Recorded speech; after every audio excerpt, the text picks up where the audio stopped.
Good morning, dear colleagues. Please take your seats. I call the meeting of the General Committee on Democracy, Human Rights and Humanitarian Questions to order. Dear colleagues, the agenda for this meeting has been distributed. Could I please invite you to adopt the agenda? Are there any objections?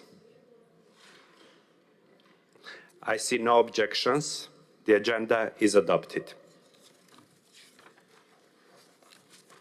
As you remember, yesterday we didn't finish the debate on the report and draft resolution, and now we will resume the debate. I would like to remind you that the time limit for the speeches is 3 minutes. I now give the floor to Mr. Boban Karapeyovski from North Macedonia, followed by Ms. Anna Pic from France. Mr. Karapeyovski, the floor is yours. Thank you. Madam Rapporteur, Mr. Chair, dear colleagues, I would like to thank Ms. Odebrink for her comprehensive and timely report and draft resolution. The documents before us address challenges that are at the very heart of OSCE commitments and that demand our collective, sustained attention. Allow me to focus on the areas of particular importance. First, on the rule of law and democratic governance. The report documents a troubling pattern of democratic backsliding across the OSCE region, the weakening of institutional checks and balances, restrictions on civic space, attacks on independent media, and the elections and judicial processes instrumentalized rather than respected. I strongly support the draft resolution's call on participating states to address these shortcomings in a transparent, impartial, and consistent manner. Resilient democratic institutions and adherence to the rule of law are not optional. They are prerequisites for lasting security across our region. I would also like to underline the critical role of ODIHR and its election observation mandate, which remains the international benchmark for accessing electoral integrity. My country unreservedly condemns wars of aggression, and we express grave concern over the continued and systematic violation of international humanitarian law. Of particular alarm is the forcible deportation and transfer of children, and my delegation strongly supports the draft resolution's call for their immediate and safe return, and we reaffirm our full support for the Parliamentary Support Group and for all international accountability mechanisms. On the protection of vulnerable groups and the OSCE human dimension, the report highlights the disproportionate burden borne by women and girls, migrants, refugees, persons with disabilities, ethnic and religious minorities, and LGBTQ+ individuals across the OSCE region. I endorse the Assembly's call for all participating states to repeal discriminatory legislation, strengthen victim-centered protection frameworks, and ensure that equality is upheld not only in law, but in practice. Dear colleagues, 25 years ago, my country stood at the edge of armed conflict between communities.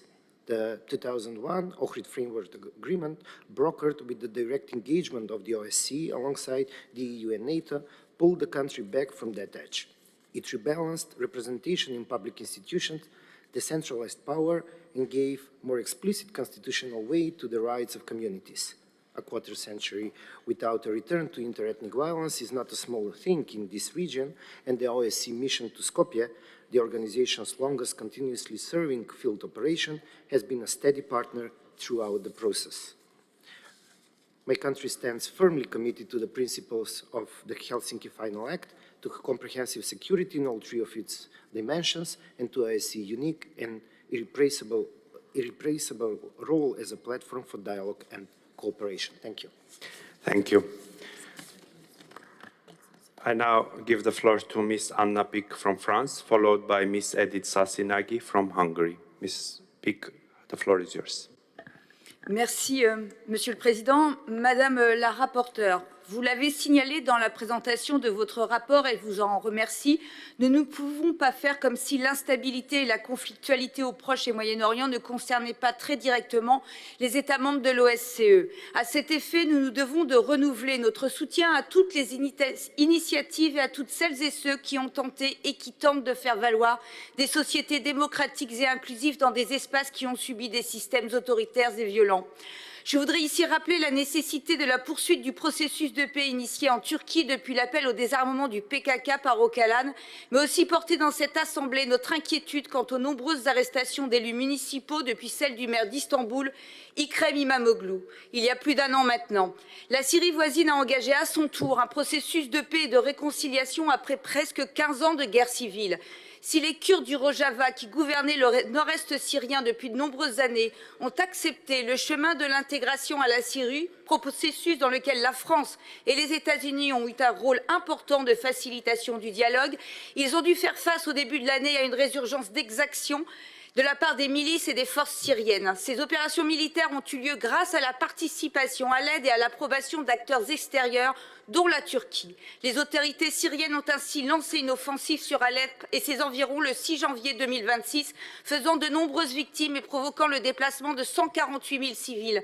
Cette offensive a par la suite été étendue au gouvernorat de Raqqa, d'Al-Asaka et de Deir ez-Zor dans le nord-est de la Syrie et notamment à la région comprenant Kobané et Komishlo. Nous remercions donc Madame la rapporteure de rappeler les pays de l'OSCE à leurs obligations et au respect des engagements pris et nous appelons les États membres de l'OSCE à intensifier leur soutien aux efforts de dialogue initiés depuis les accords signés à Paris le 29 janvier. Si nous pouvons reconnaître des améliorations quant à la situation des populations civiles, tout particulièrement concernant les déplacés d'Afrine, une paix durable en Syrie passera par la reconnaissance des sacrifices consentis par la communauté kurde dans la lutte contre le terrorisme international, de ses préoccupations légitimes en matière de sécurité et de sa représentation politique et notamment des garanties concernant les droits des femmes et la participation significative des femmes à la vie publique jusque dans les institutions nationales, mais aussi en matière de reconnaissance de la diversité culturelle. De plus, une paix juste et durable appelle un processus judiciaire de reconnaissance des crimes commis, pas seulement par les régimes Assad, mais aussi ceux commis depuis la Révolution. Aujourd'hui, Kurdes, Druzes, Yézidis, mais aussi Alaouites ont besoin du regard des défenseurs du droit international et des droits humains. J'ai une pensée particulière pour la population yézidi qui, contraints par la procédure Dublin III, ne peuvent retrouver leurs familles éparpillées en Europe et qui continuent de racheter leurs femmes et leurs enfants esclavagisés par les membres de Daesh depuis plus de 10 ans. Vivre en famille est un droit, ils doivent pouvoir en bénéficier dans leur exil. Merci. Thank you very much. The next speaker on the list is Ms. Edith Sasinagi from Hungary, followed by Mr. Christoph Slagbulder from Belgium. Ms. Sasinagi, the floor is yours.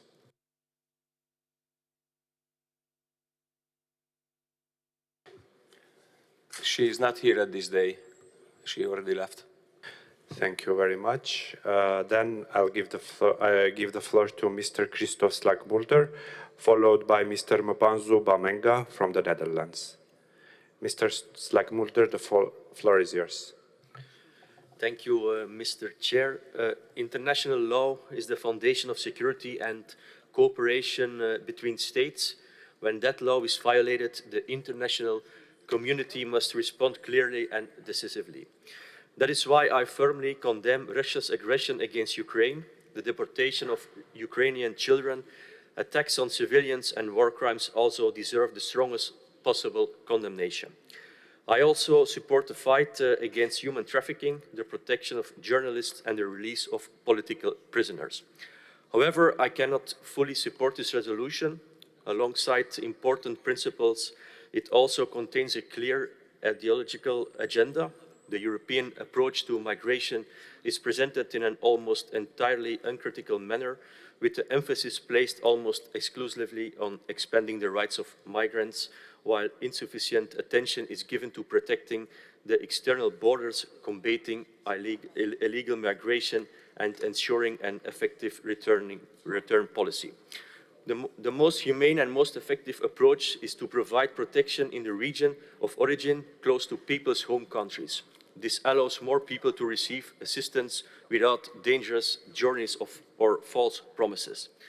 The resolution also addresses issues relating to gender and LGBTQ rights. While every individual deserves equal dignity and protection under the law, the OSCE should be mindful of respecting the diversity of legal traditions and democratic choices among participating states. On sensitive societal matters, dialogue and respect for national democratic processes remain essential. Furthermore, measures to combat disinformation must never evolve into instruments that undermine freedom of expression. Democracy depends on open and free debate. The resolution also criticizes only Israeli military operations without condemning Hamas for its terrorism. Anyone who truly seeks peace must acknowledge both sides of the conflict. A one-side approach does not contribute to peace.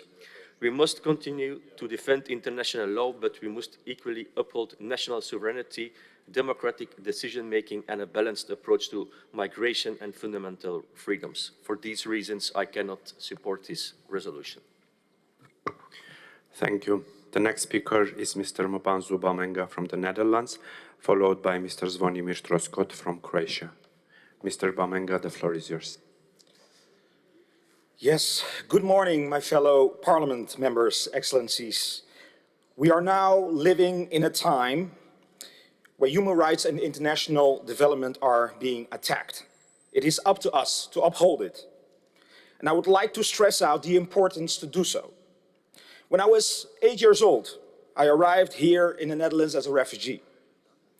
For 17.5 years, I lived without a residence permit, as an undocumented migrant.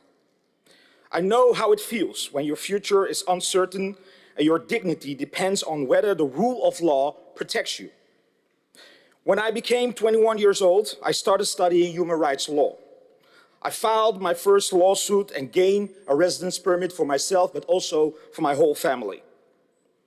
Today, I stand before you as a member of Parliament, as a member of the OSCE. That journey is only possible because of democracy, human rights, and the rule of law. They are not abstract ideals.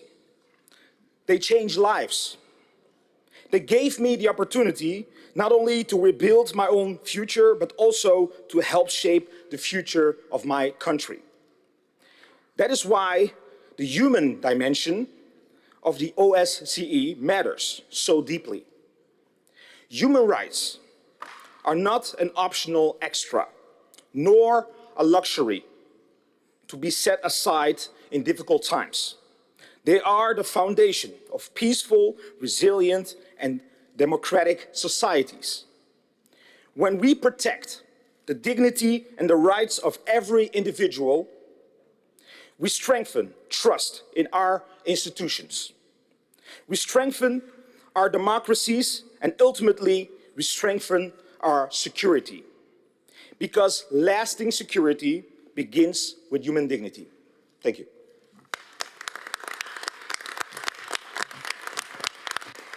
Thank you, Mr. Bamenga, and thank you for hosting us in the beautiful city of The Hague. The next speaker on the list is Mr. Zvonimir Troskot, followed by Mr. Claudia Arpa from Austria. Mr. Troskot, the floor is yours. Dear Honorable Chair, dear colleagues, clean drinking water is not an environmental luxury. It's a basic condition of life, human dignity, and human security. In Croatia, Lika is our geographical and water heart, a land of rivers, springs, karst, and underground water systems that sustain communities far beyond the region itself. Yet hazardous waste, including waste originating from other European countries, has reached this vulnerable area. We must also confront the greenwashing of hazardous waste. Powerful industrial actors increasingly use the language of the green transition to reclassify hazardous waste as a tradable material, a recyclable product, or resource destined for recovery. On paper, the loop appears closed. In reality, the environmental burden is simply moved elsewhere, to Africa, Asia, or less protected European regions such as Lika. A green transition that keeps the economic benefits in the most industrialized countries while exporting pollution, health risks, and remediation costs to weaker communities is not green, it's greenwashing. Europe cannot use taxpayers' money to finance an apparently circular and green system, declare hazardous waste recovered and treated on paper, and then allow the same untreated waste to reappear in the soil and water of Lika or generally in Croatia, or more generally in any other country of Europe or elsewhere. If hazardous waste is paid for in one country, transported through another and buried in Lika, the system has already failed. If Croatian taxpayers are then left to finance remediation, it has failed twice. The people of Lika pay a third time with fear for their water, land, and health. This case exposes the very gap shared commitments and their implementation in practice that our committee's report warns against. It is a question of human rights, public health, and transparency, the rule of law, and cross-border accountability. What is buried in the soil of Lika does not remain in Lika. It reaches water, agriculture, local communities, and future generations. Protecting water is therefore not only environmental policy, it's human rights policy, security policy, and ultimately peace policy. No community in the OSCE region should ever be used as a dumping ground for another country's hazardous waste. I invite colleagues to treat water protection as part of our human dimension work and to support stronger OSCE engagement on transboundary hazardous waste, so that no region in Croatia or elsewhere is ever left to pay for failures it did not create. Thank you very much. Thank you. The next speaker is Ms. Claudia Arpa from Austria, followed by Mr. Sean Crow from Ireland. Ms. Arpa, the floor is yours. Chair, dear colleagues, at the outset, I would like to sincerely thank our rapporteur for her excellent report and for the considerable work she has invested in preparing this important resolution. We are now in the second day of our debate, and the lively discussion over the past 2 days, together with the considerable number of amendments before us, demonstrates how important this resolution is to all of us. That's the strength of parliamentary democracy. We do not always agree, but we listen, we debate, and we search for common ground. Today's resolution is about international law and our shared principles. These are not abstract ideas. They are the base of comprehensive security, peace, and cooperation throughout the OSCE area. Nearly 50 years after the Helsinki Final Act, its principles remain as relevant as ever.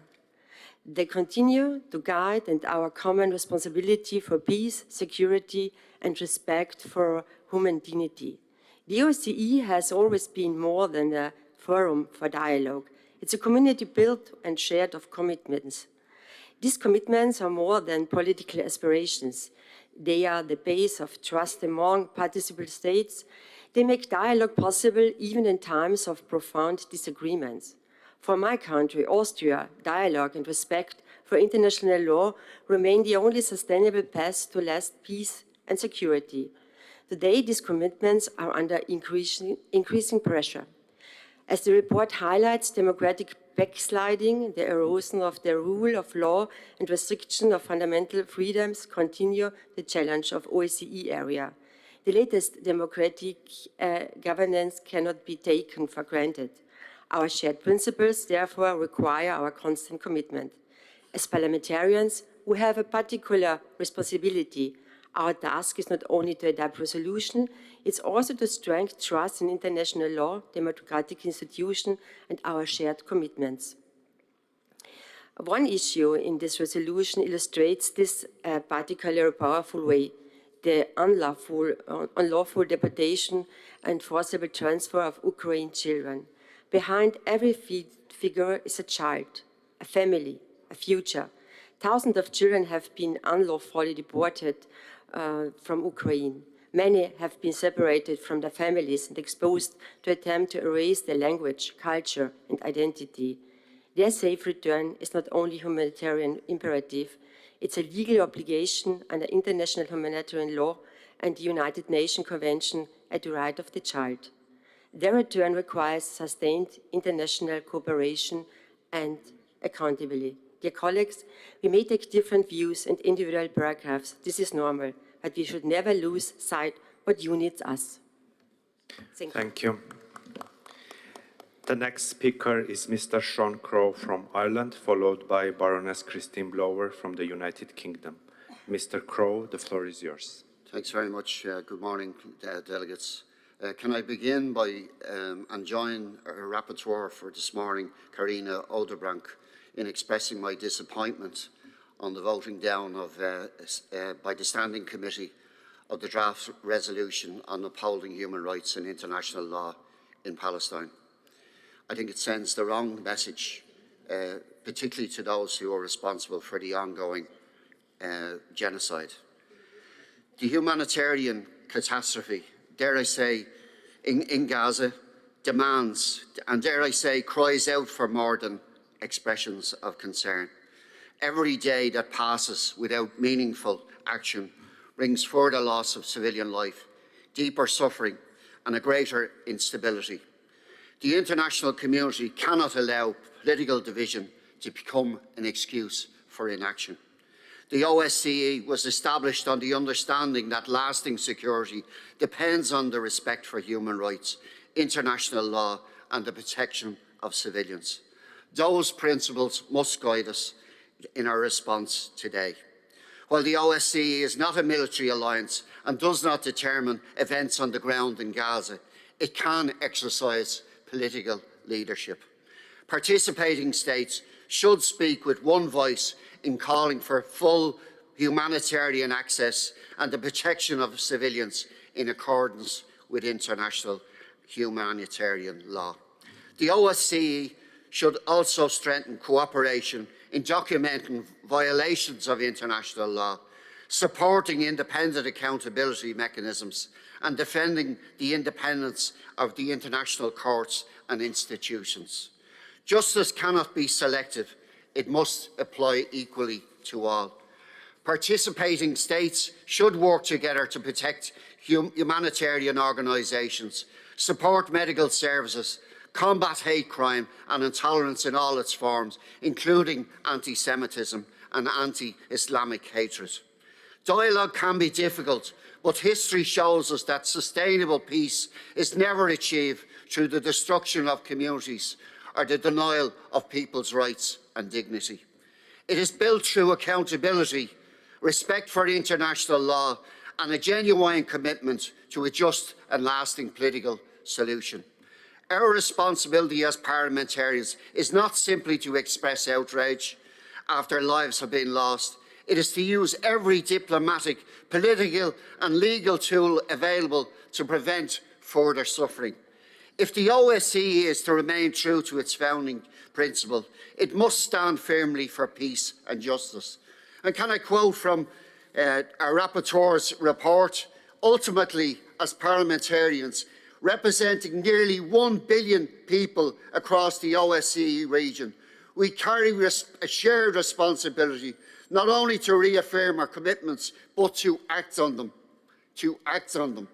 Defending human rights, strengthening democratic institutions and upholding those principles requires political courage.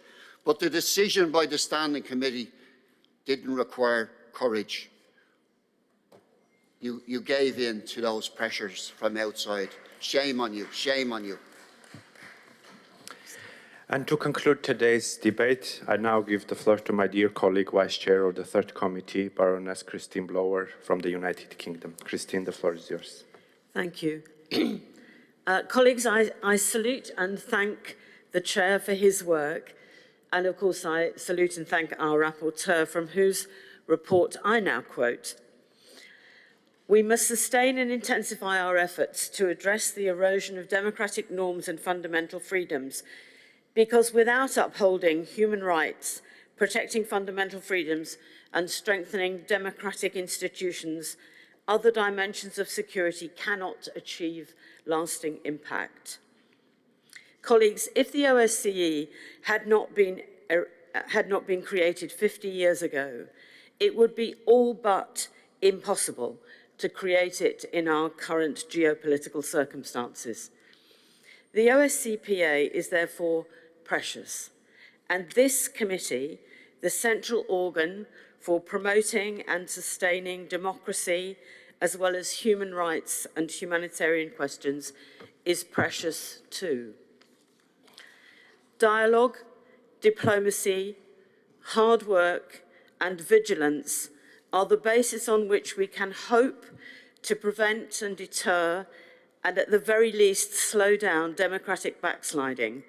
And where there is conflict, whether military or societal, our role and mission is to uphold international law, democracy, and human rights, our shared principles. As Nelson Mandela, a very fine statue of whom stands quite close to this centre, said, "We will not be free till the Palestinians are free." This could, of course, be said of all oppressed people whose lands are occupied and whose rights are traduced. There are very big challenges globally and in our region. We must actively rise to those challenges. This committee, I am sure, will continue to do just that. Thank you, colleagues.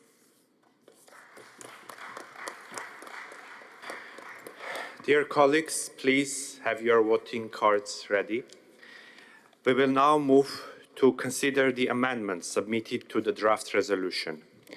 25 valid amendments have been tabled, and copies of the amendments have been made available. One amendment, amendment number 3, proposed by Dr. Fry, has been withdrawn subject to any objections. In discussing amendments, I will call the proposer of the amendment first, and then will call any opponent of the amendment. I will then ask the sponsor of the draft resolution, Ms. Carina Odebrink, for her opinion if she has not already spoken. Following that, I shall put the amendment to the vote. I ask speakers to observe a time limit of 1 minute. 1 minute, please. Again, please have voting cards ready now. We are also required to make a decision on every paragraph to which there are no amendments. To save time and to avoid many votes on items that have broad support, I hope you agree that if no amendment has been tabled to a paragraph and if nobody requests a vote on a paragraph, we can consider it adopted. Needless to say, anytime a specific vote is requested, we will do so. Are there any objections? I see no objections. The proposal is adopted.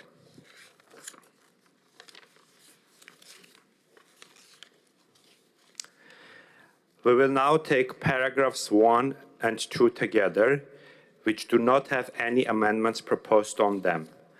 Does anyone want a vote on either of these paragraphs?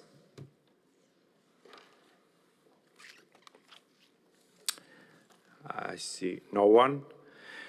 With no request for a vote, paragraph 1 and 2 are agreed.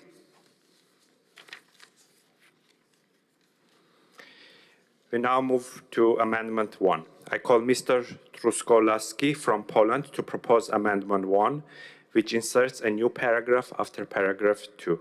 Mr. Truskolaski, the floor is yours. Thank you. We propose to add this new paragraph, which our opinion is very important because it emphasizes the impact of the Russian Federation aggression on the entire region and emphasizes the context and violation of OSCE rules. Thank you. Does anyone wish to speak against Amendment 1?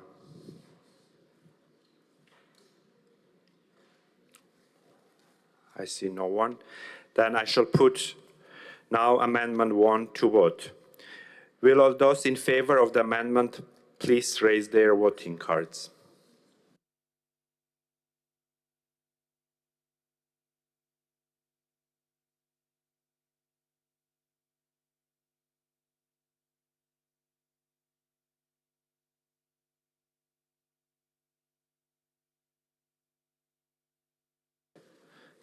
Thank you. All those against, please raise their voting cards. Are there any abstentions? And I apologize to the rapporteur. I should have given her the floor. Karina, please. Yes, dear Sagas, I just want to say I support the amendment. Thank you. And amendment is adopted.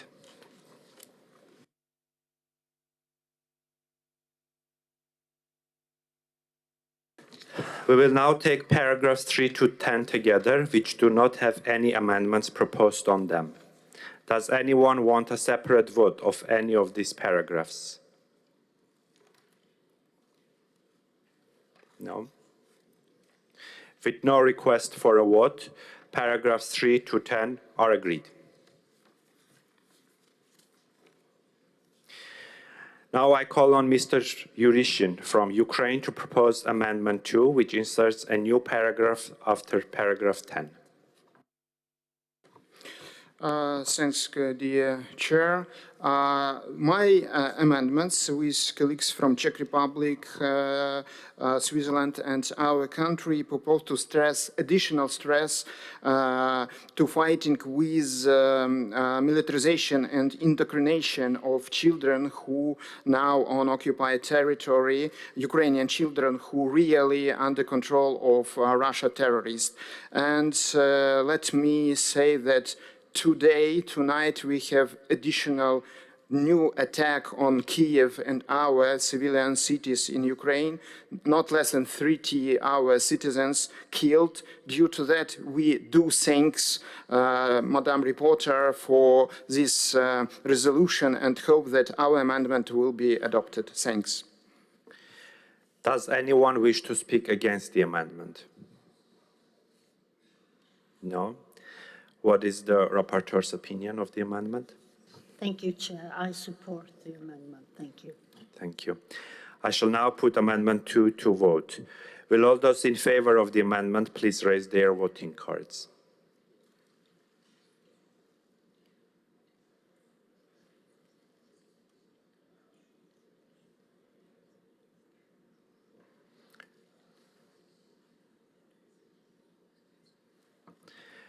Thank you. Will all those against please raise their voting cards? Are there any abstentions? Amendment 2 is adopted.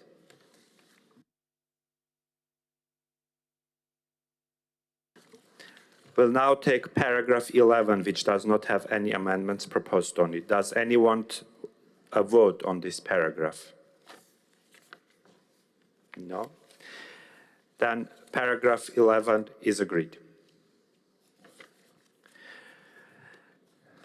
I understand that Dr. Fry from Canada wishes to withdraw Amendment 3, which amends paragraph 12.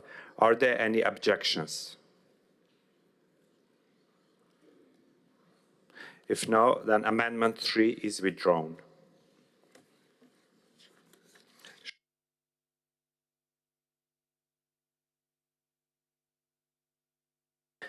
We will now vote on paragraph 12. Oh, shall we vote on paragraph? We will now vote on paragraph 12. Those in favor? Those against?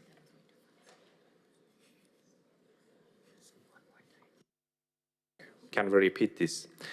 Those in favor of paragraph 12, can you raise your voting cards, please?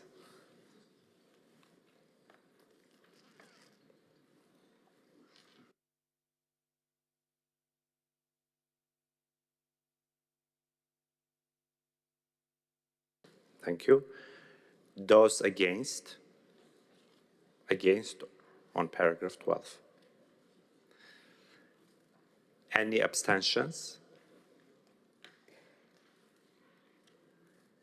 Thank you. Paragraph 12 is adopted. Now I call on Mr. Haidu from Romania to propose Amendment 4, which amends paragraph 13. Thank you, Mr. Chair. Madam Rapporteur, dear colleagues, the protection of the rights belonging to national minorities is the cornerstone of the OSCE's human dimension. Given its importance for democracy, security, and peaceful coexistence, it deserves to be explicitly reflected in the resolution. This amendment simply reaffirms one of the OSCE's fundamental commitments. I kindly ask for your support.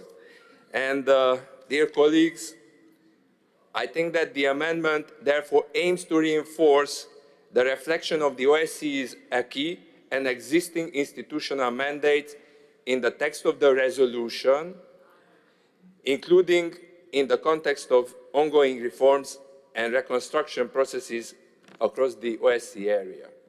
Thank you so much. Thank you. Does anyone wish to speak against Amendment 4? No? What is Rapporteur's opinion of the amendment? Thank you, Chair. I think this amendment makes my paragraph better, so I support it. Thank you. Thank you. I shall now put Amendment 4 to the vote. Will all those in favor of the amendment please raise their voting cards?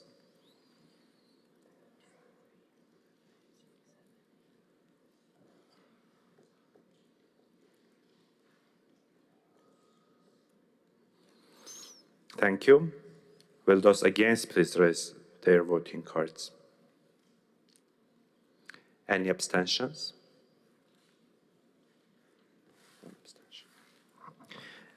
Thank you. Amendment 4 is adopted.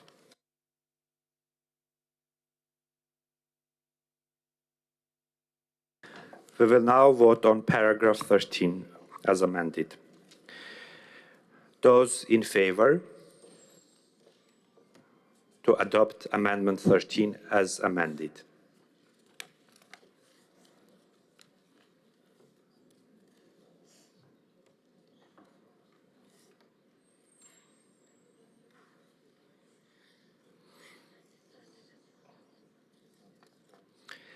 Those against? Any abstentions? Paragraph 13 is adopted. Amended and adopted. We will now take paragraphs 14 to 21 together, which do not have any amendments proposed on them. Does anyone want a separate vote on any of these paragraphs? Paragraphs 14 to 21. Mr. Chair, may I? Yes, please. Like I said yesterday in my speech, I would like to ask I'm talking about the paragraph 20, particularly on the last part, starting with highlighting an alarming pattern and so on and so on. Since this is the deviation from the wording of OSCE Moscow Mechanism report, I kindly ask Madam Rapporteur and my colleagues to support the deletion of this part. Thank you. Mr. Makhashvili, are you requesting a separate vote on paragraph 20? Yes.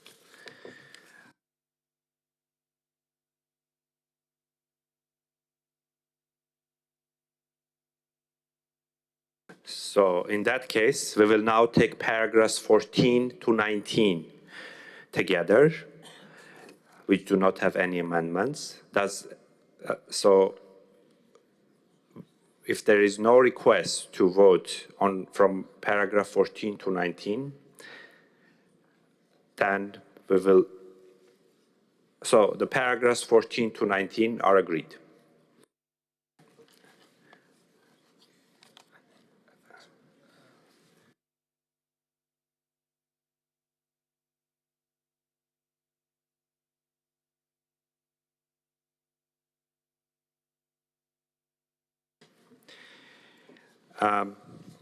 I will now ask the rapporteur on her opinion on the separate vote on paragraph 20. Thank you, Chair. This paragraph emanates out of the report, OD report on the Moscow Mechanism on Georgia. I will not support the amendment, the lifting it out. Thank you. We will now vote on paragraph 20. Will all those in favor of the paragraph please raise their voting cards?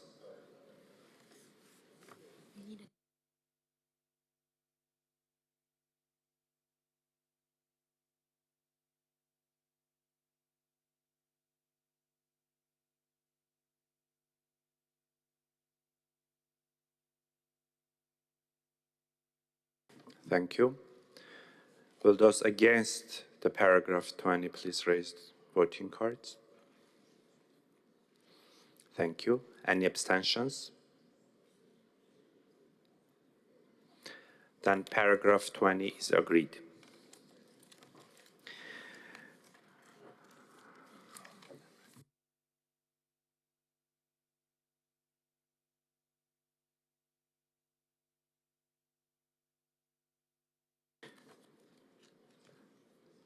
So there were no requests for any for votes on any of the remainder of the grouped paragraphs. So paragraphs from 14 to 21 are agreed. So we voted on 20 and 21 where there was no request, so 21 is also agreed. Dear colleagues, now I call on Mr. Ratiborski from Czech Republic to propose Amendment 5, which replaces paragraph 22 with a new paragraph. In doing so, I note that if Amendment 5 is adopted, I cannot call Amendment 6, as it amends text which Amendment 5 deletes. Ms. Ratiborski, the floor is yours.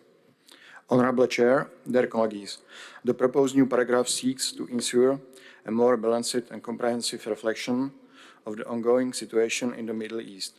I believe it strengthens the text by making it more legally grounded and more conducive to consensus. I therefore kindly ask you to support this amendment. Thank you. Does anyone wish to speak against Amendment 5?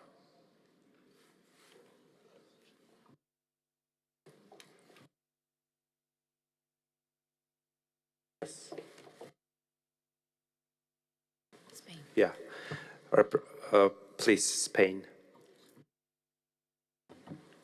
Muchas gracias, presidente.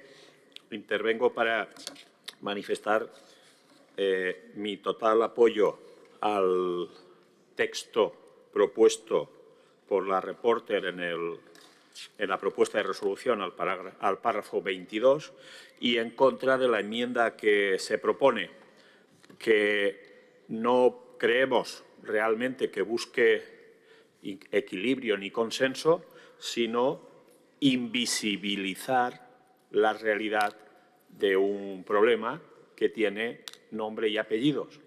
Y en ese sentido creo que es ineludible decir, como dice la resolución, que en el Middle East hay una intervención militar protagonizada por los Estados Unidos e Israel y que ha traído y ha tenido unas consecuencias determinadas.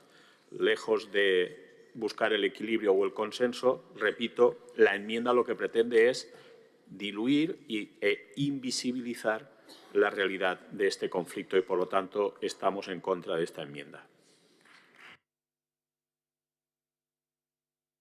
What is Ms. Odebrink's opinion of the amendment? Thank you, Chair. We have discussions from time to time about mentioned countries and so on. In this paragraph, I take from the international situation at that time, because my resolution is written at the time when the attacks started. So I will stick to my paragraph and will not support the amendment. Thank you. Thank you. I shall now put Amendment 5 to the vote. Will all those in favor of the amendment please raise their voting cards?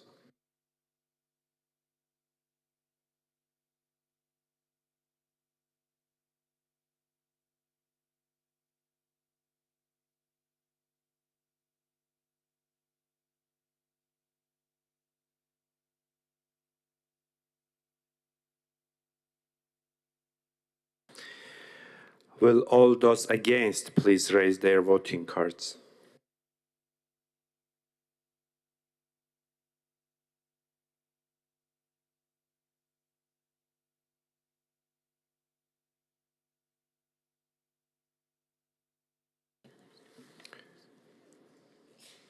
Abstentions?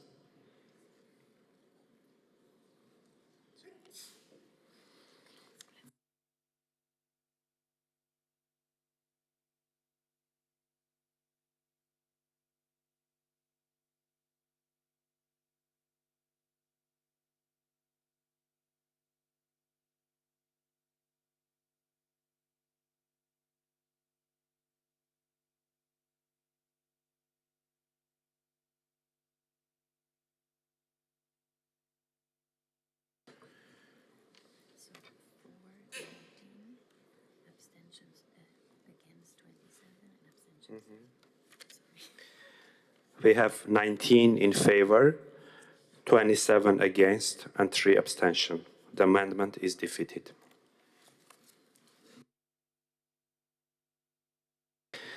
With that, now I call Mr. Haidu from Romania to propose Amendment 6, which amends paragraph 22.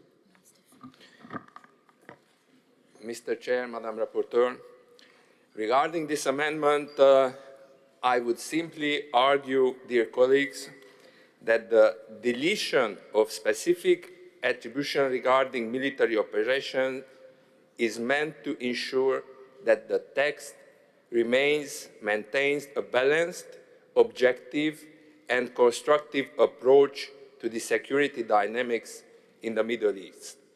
And actually, this way, the text will cover more. Thank you so much. Does anyone wish to speak against the amendment?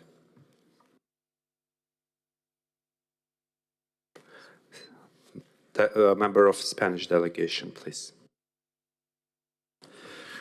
Pues, de nuevo, presidente, tengo que intervenir exactamente con los mismos argumentos en contra de esta enmienda. Entendemos que esta enmienda busca invisibilizar la realidad de un problema, no ponerle nombre y apellidos cuando está en la mente de todos cuál es la situación en Medio Oriente. Gracias. What is rapporteur opinion about the amendment? As I said in my previous intervention about the amendment number 5, I will not support this amendment. Thank you. Thank you. I shall now put Amendment 6 to the vote. All those in favor, please raise your voting cards.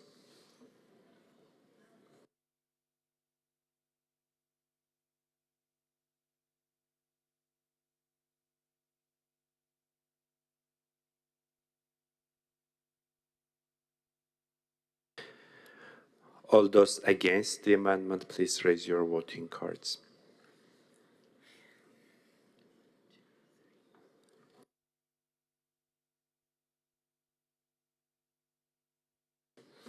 Any abstentions?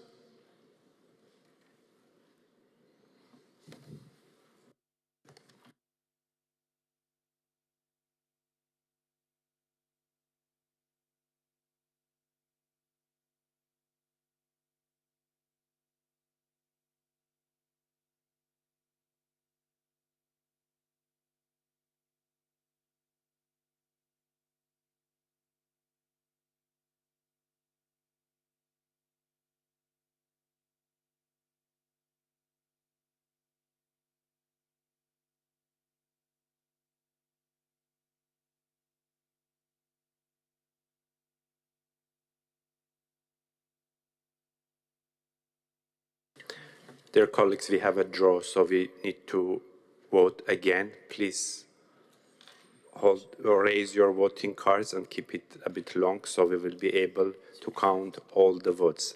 So all those in favor of Amendment 6, please raise your voting cards.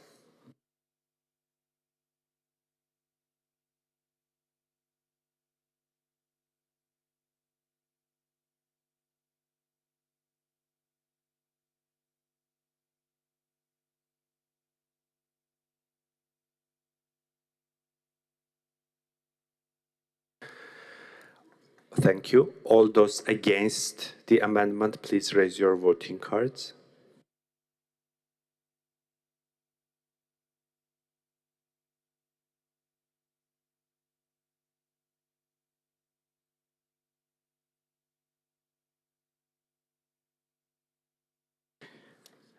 Any abstentions?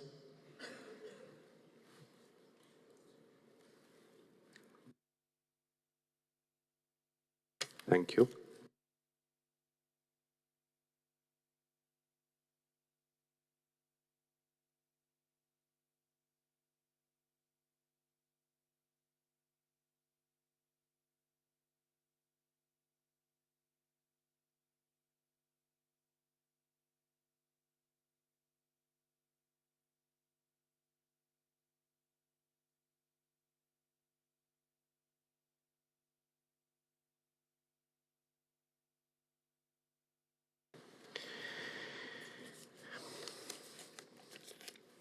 With 34 votes in favor, 21 against, and 2 abstentions, the Amendment 6 is adopted.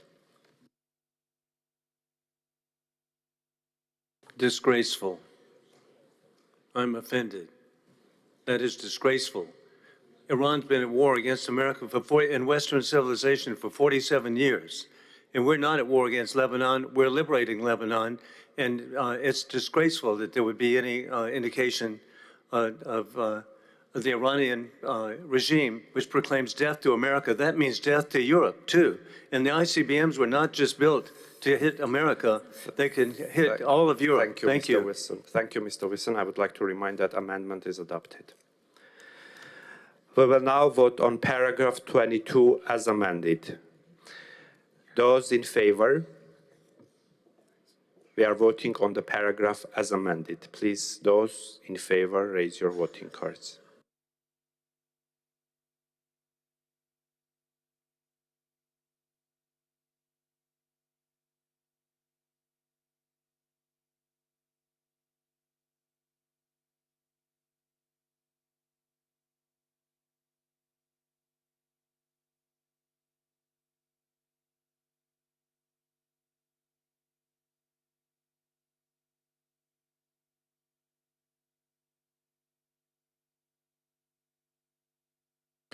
Thank you. All those against?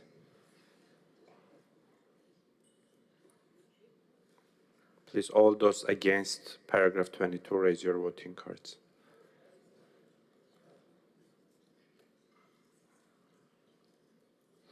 Thank you. And abstentions?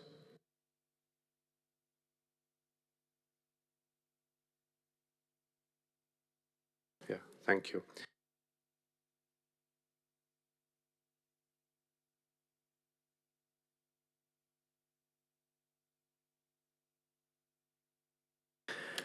Paragraph 22 is adopted.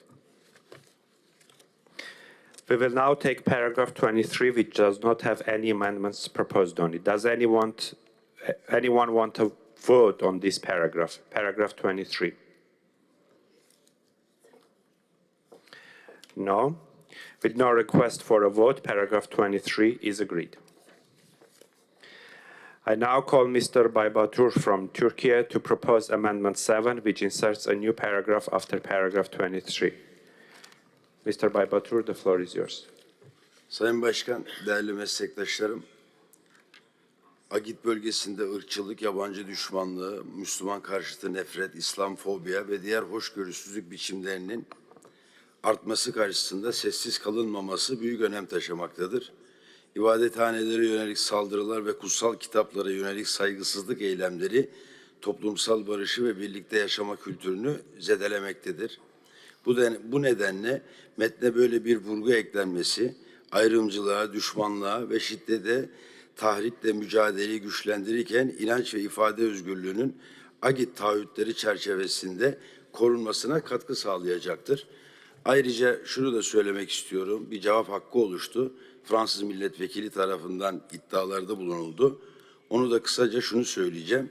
Ülkemize yönelik temelsiz iddialar, yıllarca sivilleri katleden PKK terör örgütünün ve Suriye Birliği ve bütünlüğüne yönelik yapıcı girişimleri bozmaya çalışan aktörlerin temize çıkartılma girişimidir. Bu iddiaları da reddediyoruz. Teşekkür ediyorum. Does anyone wish to speak against Amendment 7? No? What is the rapporteur's opinion of the amendment? I support the amendment. Thank you. Thank you. Will all those in favor of the amendment please raise their voting cards?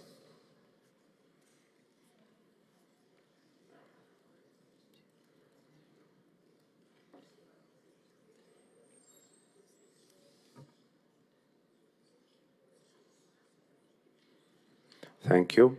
Will all those against please raise their voting cards?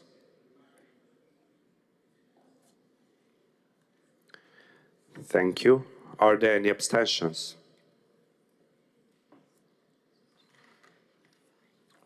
Thank you.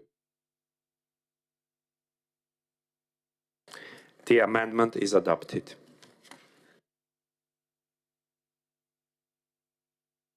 I now call Ms. Speak from France to propose Amendment 8, which inserts a new paragraph after paragraph 23. Cet amendement vise à réaffirmer la préoccupation évoquée précédemment dans le débat général sur la résolution, sur la question de la Syrie. En effet, que ce soit au nord-est syrien ou bien sur le plateau du Golan, ou par une maîtrise assez peu importante de la part des autorités centrales quant à la situation sécuritaire, nous réaffirmons aussi notre préoccupation quant au processus démocratique.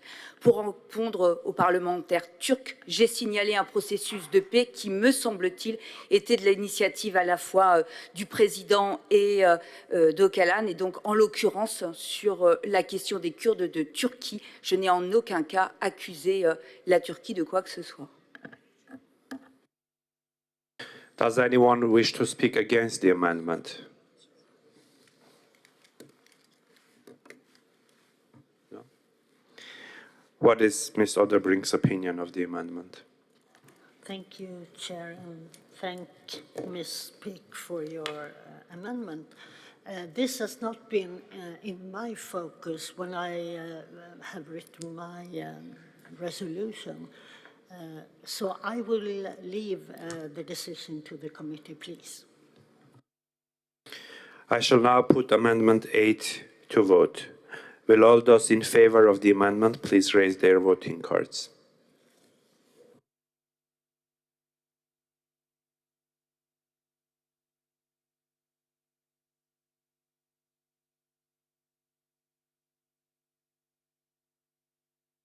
Thank you.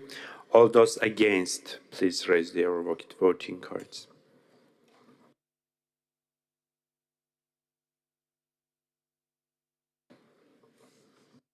Abstentions?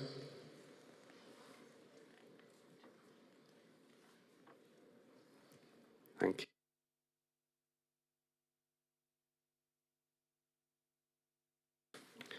Amendment 8 is adopted.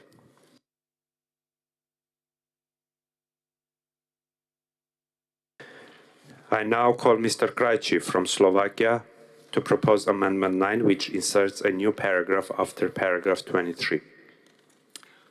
Thank you, Mr. Chair. This amendment is intended to strengthen the resolution by ensuring that our common commitment to combating anti-Semitism is accompanied by a commitment to objectivity, credibility, and impartiality.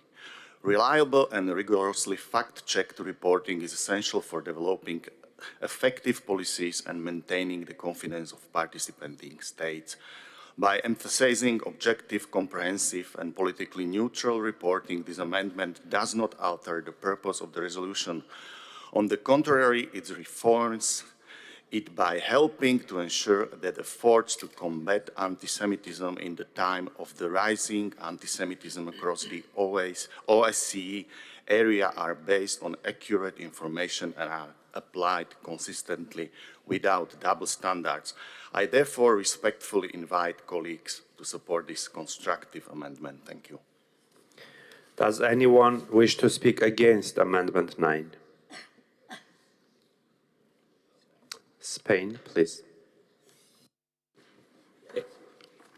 No es exactamente un pronunciamiento en contra de esta enmienda, sino simplemente quiero llamar la atención de la Comisión de que en el nuevo párrafo 23, resultante de la aprobación de la enmienda número 7 propuesta por Turquía, ya hay una referencia explícita a la lucha contra el antisemitismo, integrada en el marco de otras preocupaciones como la xenofobia, la islamofobia, el racismo, etc.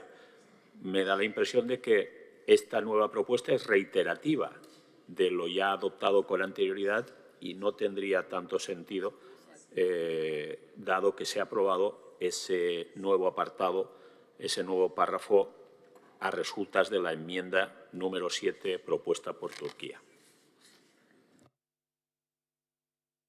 What is rapporteur's opinion about the amendment? Yes, as we have just decided, we have adopted Amendment 7. So I think what's in Amendment 9 is already covered. So I will not support it. Thank you. Thank you. I shall now put Amendment 9 to the vote. All those in favor, please raise your voting cards.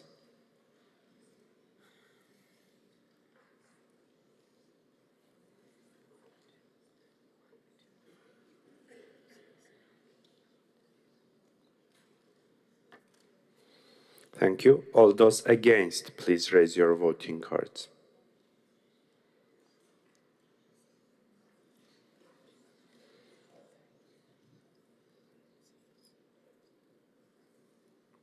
Thank you. Any abstentions? Thank you.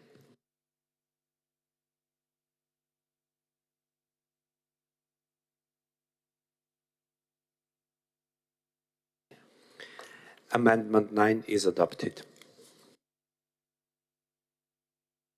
We will now take paragraph 24, which does not have any amendments proposed on it. Does anyone want to vote on this paragraph?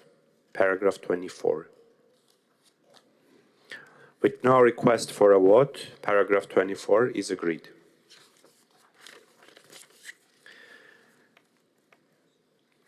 I now call on Mr. Frisztak from Poland to propose Amendment 10, which amends paragraph 25. Thank you, Mr. Chair, dear colleagues. On behalf of the sponsor of this amendment, I would like to say that while agreeing with the essence of this paragraph, we also propose to rephrase it so that its meaning resonates even stronger. Thank you for your attention, and I kindly ask for your support. Does anyone wish to speak against the paragraph, Amendment 10? No? What is the rapporteur's opinion of the amendment? I support the amendment. Thank you. I shall now put Amendment 10 to the vote. All those in favor, please raise your voting cards.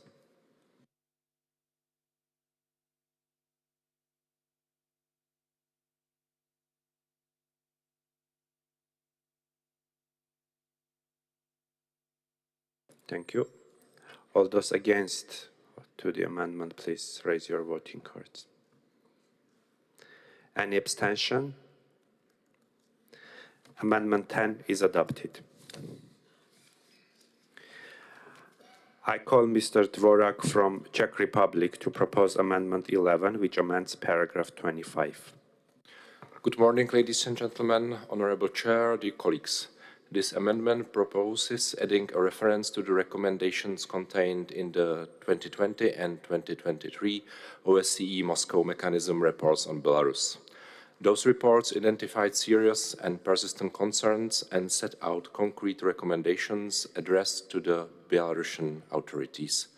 While the draft resolution rightly welcomes the recent release of political prisoners as a positive development, it is equally appropriate to reiterate the call for the implementation of these recommendations.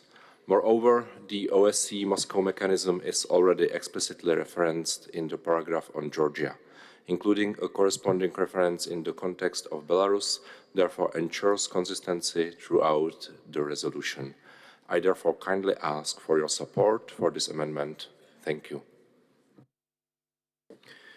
Does anyone want to speak against Amendment 11? What is Ms. Oderbrink's opinion for the amendment? I support the amendment. Thank you. I shall now put Amendment 11 to the vote. All those in favor, please raise your voting cards.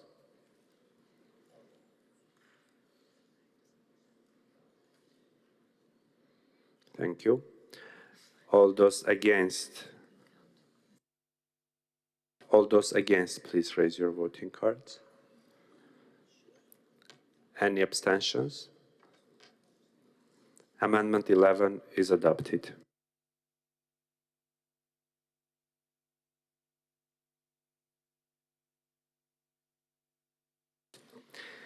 We will now vote on paragraph 25 as amended. Those in favor?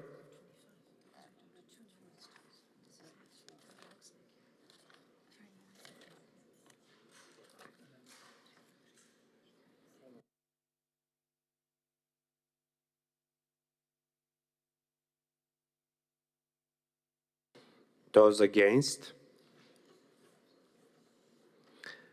Any abstentions?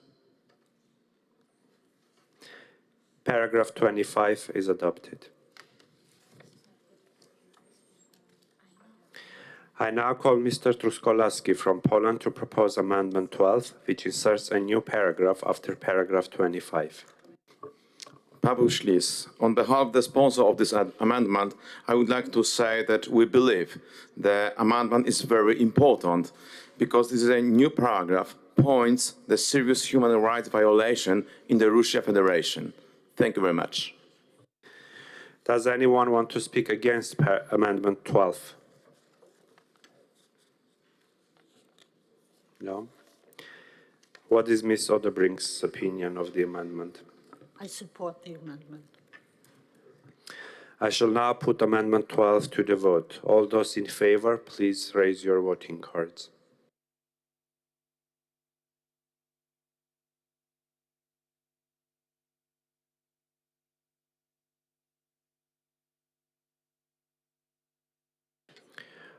All those against, please raise your voting cards.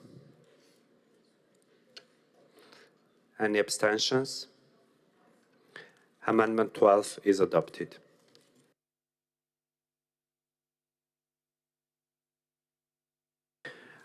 We will now take paragraphs 26 to 29 together, which do not have any amendments proposed on them. Does anyone want a separate vote on any of these paragraphs, paragraphs 26 to 29?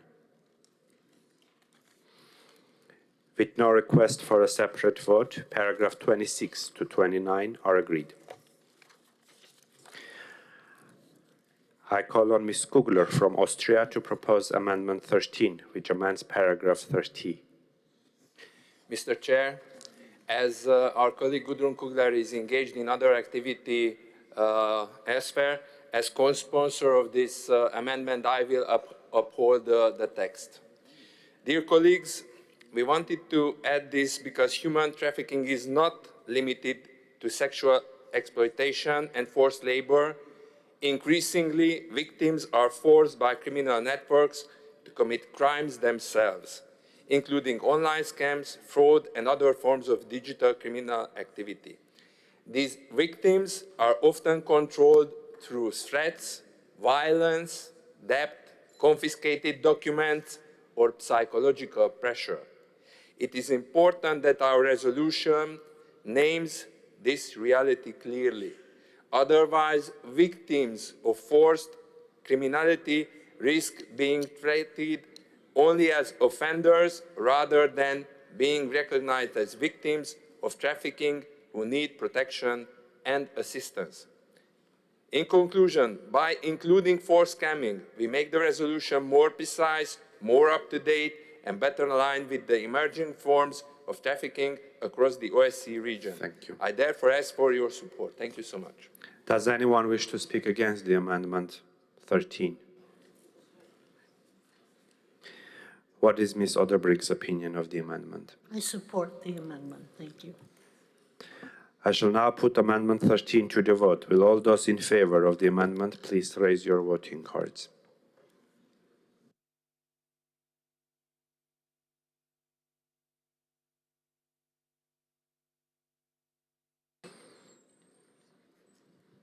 All those against, please raise your voting cards.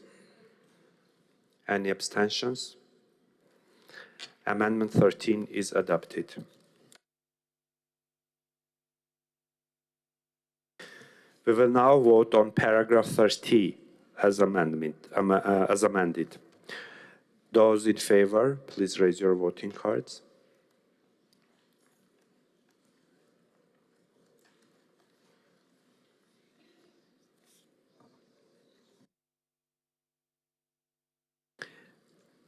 Those against? Abstentions? Paragraph 30 is adopted. We will now take paragraphs 31 to 37 together, which do not have any amendments proposed on them. Does anyone want a separate vote on any of these paragraphs? Paragraphs 31 to 37. With no request for a vote, paragraph 31 to 37 are agreed.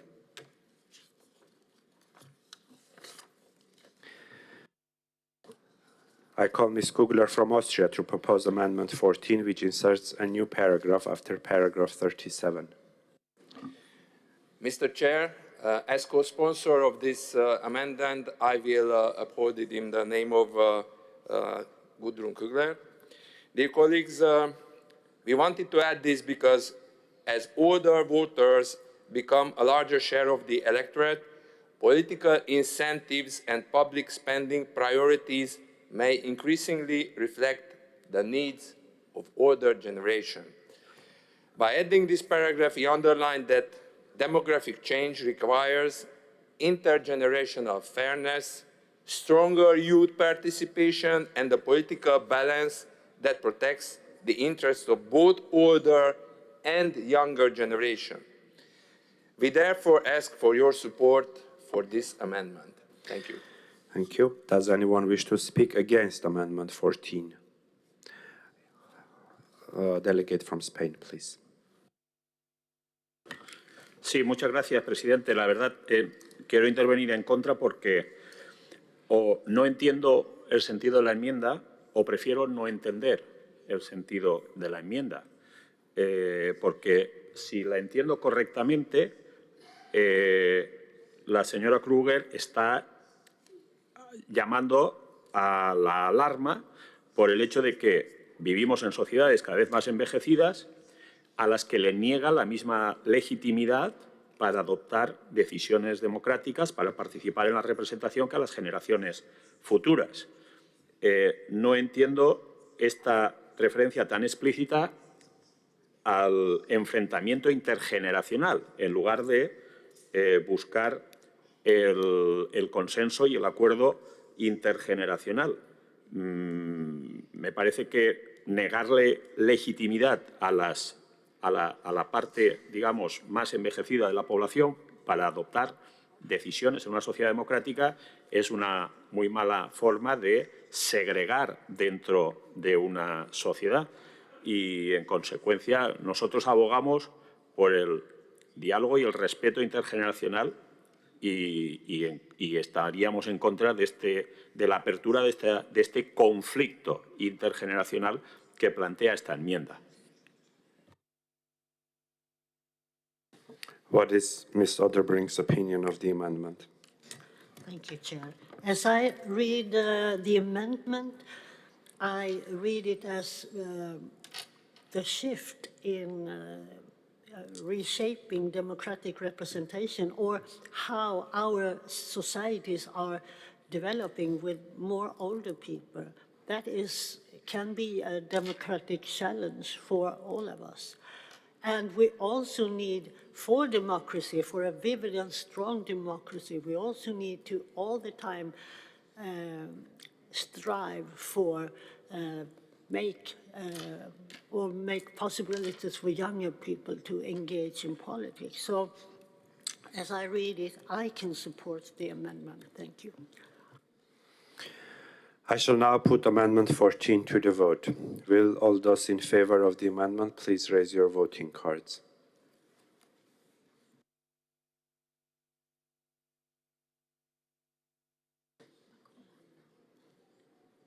Please raise and keep it for a couple of seconds.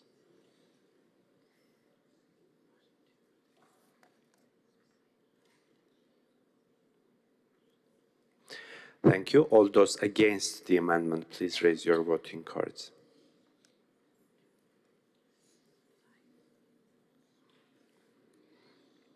Thank you. Any abstentions?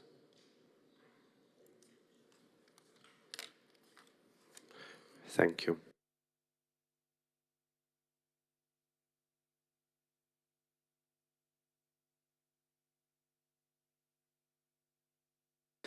Amendment 14 is adopted. We will now take paragraphs 38 to 46 together, which do not have any amendments proposed on them. Does anyone want a separate vote on any of these paragraphs? Paragraphs 38 to 46. With no request for a vote, paragraphs 38 to 46 are agreed.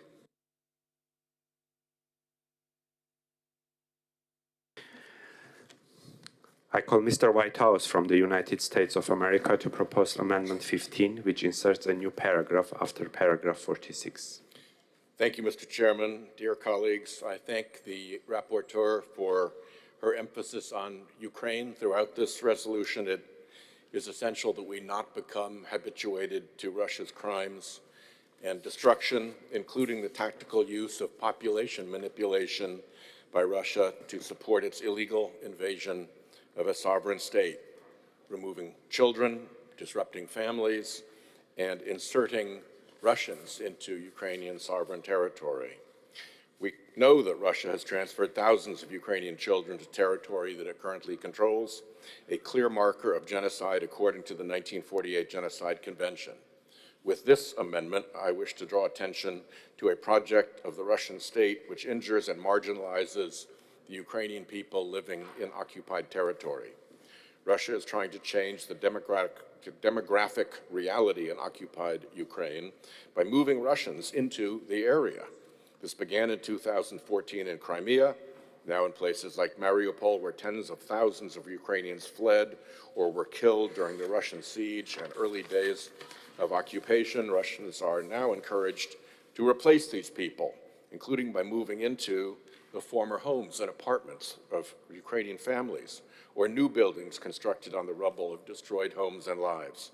I ask for your support for this amendment as a reminder that Russia intends to turn the Ukrainian territories it holds into Russian territory, with all the horrors this entails, until they are forced to stop.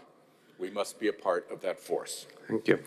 Does anyone wish to speak against Amendment 15? No. What's Ms. Odebrink's opinion of the amendment? Thank you, Chair, and thank you, Mr. Whitehouse. I strongly support this amendment. Thank you.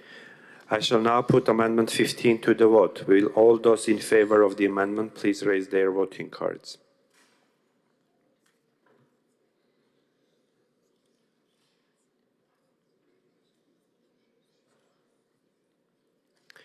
Thank you. All those against, please raise your voting cards. Any abstentions? Amendment 15 is adopted.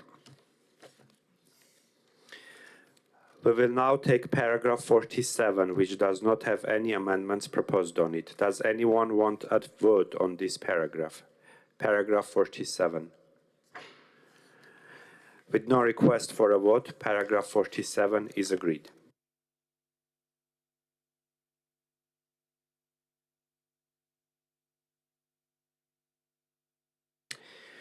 Dear colleagues, an oral amendment has been proposed by Mr. Pavlo Frolov from Ukraine to insert a new paragraph after paragraph 47. In accordance with paragraph 10 of Rule 22 of our Rules of Procedure, first I will ask whether there is any objection to the oral amendment being considered. If there is any objection, the oral amendment cannot be considered, and it falls. If there is no objection, we will proceed to consider the amendment in the same way as other amendments. That is, we will hear from the proposer of the oral amendment, one speaker against the oral amendment, and the opinion of the rapporteur. We will then decide by a simple majority vote whether to adopt the oral amendment. Dear colleagues, is there any objection to the oral amendment being considered? No. So there is no objection. Now I call Mr. Frolov to speak to the amendment. Thank you, Chair. Dear colleagues and friends, every day here in The Hague, we remember and mention the illegally detained and convinced OSCE staff member Dmitry Shabanov, Maxim Petrov, and Vadim Golda. We have communicated with Dmitry's wife Margarita and the family's lawyers Evgenia, who are still with us today. This amendment was written in communication with them and clarification of many circumstances and details of the suffering and grief that Dmitro, Maxim, and Vadim are going through. This amendment is about access to them by the Red Cross and OSCE officials, about human treatment and medical care, about legal assistance and the opportunity for relatives to receive information about the condition of our OSCE colleagues before they would be released. This is about basic human rights. I urge you to support this amendment. Thank you. Thank you. Does anyone wish to speak against the amendment? You can see the oral amendment on the screen. What is Ms. Oderbrink's opinion of the amendment? Thank you, Chair. I support the amendment. Thank you. I shall now put the amendment to the vote. All those in favor, please raise your voting cards.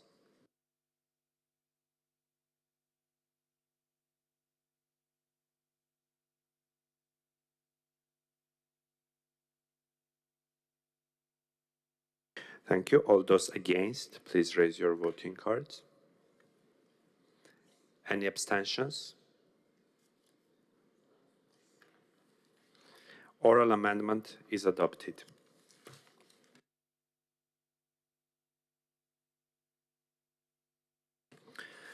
We will now take paragraphs 48 to 52 together, which do not have any amendments proposed on them. Does anyone want a separate vote on any of these paragraphs? Paragraphs 48 to 52. With no request for a vote, paragraph 48 to 52 are agreed.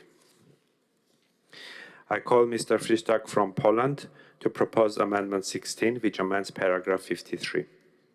Thank you, Mr. Chair.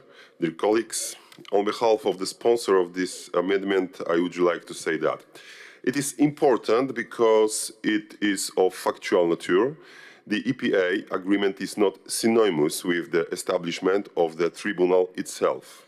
Therefore, we propose to replace the phrase "the establishment" with the phrase "the steps already taken to establish." Thank you for your attention.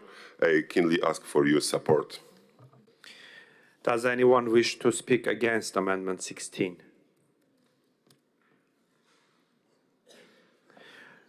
What is Rapporteur's opinion for the amendment?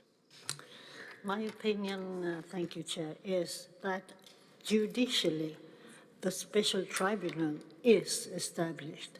The work is now in progress for putting it in place and to start to work, but judicially the tribunal is established. So I will not support the amendment. Thank you. Thank you. Please, all those in favor of the amendment, raise their voting cards.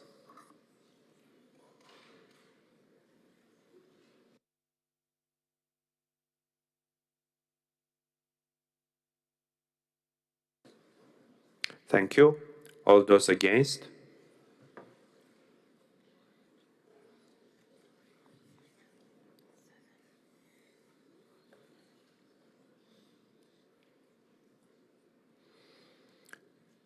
Thank you. Any abstentions?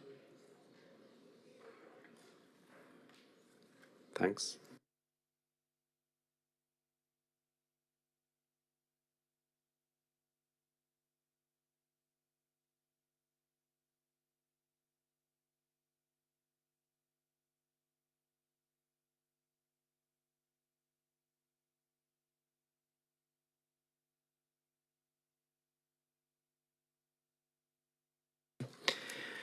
Amendment 16 is defeated. Dear colleagues, the time for this morning's meeting is up. We will continue to consider the amendments in our next meeting, which starts at 2:30 p.m. today. Thank you.